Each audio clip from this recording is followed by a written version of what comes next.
একবার গৌতম বুদ্ধ বুদ্ধধর্মের শিক্ষা প্রচারের জন্য গ্রাম গ্রাম শহর শহর নিজের শিষ্যদের নিয়ে ঘুরছিলেন। পুরোদিন ঘুরতে ঘুরতে গৌতম বুদ্ধের জল পিপাসা পেয়ে গেল। জল পিপাসা এতই বেড়ে গেল যে তিনি আর সহ্য করতে পারছিলেন।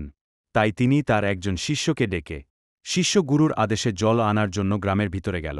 গ্রামের মধ্যে দিয়ে একটি নদী বইছিল, কিন্তু সেই নদীতে গ্রামের সবাই কাপড় ধুইছিল। কেউ গরু মহিষকে স্নান করাচ্ছিল, তাই নদীর জল অপরিষ্কার ছিল। তাই শিষ্য চিন্তা করল, এই জল তো অপরিষ্কার, তার গুরুদেবের জন অপরিষ্কার জল নিয়ে যাওয়া ঠিক হবে না। তাই শিষ্য জল না নিয়ে খালি হাতে চলে গেল।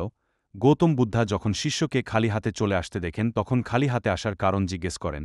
তখন শিষ্য পুরো কাহিনী বলে। এইদিকে গুরুদেবের পিপাসাতে গলা শুকিয়ে যাচ্ছে। গৌতম বুদ্ধা তখন আরেকজন শিষ্যকে জল আনার জন্য বলেন। তখন সেই শিষ্য একটি মাটির পাত্রতে পরিষ্কার জল নিয়ে আসে। তা দেখে গৌতম বুদ্ধা অবাক হয়ে গেলেন এবং শিষ্যকে জিজ্ঞাসা করেন যে এই পরিষ্কার জল পেলেন কোথা। তখন শিষ্য বলেন যে আমি যখন নদীর কিনারে জল আনার জন্য যাই, দেখি সবাই নদীতে কাপড় ধুচ্ছিল, গরু মহিষকে স্নান করেছিল। আমি নদীর কিনারে বসে গ্রামের সবার কাজ শেষ করার জন্য অপেক্ষা করছিলাম।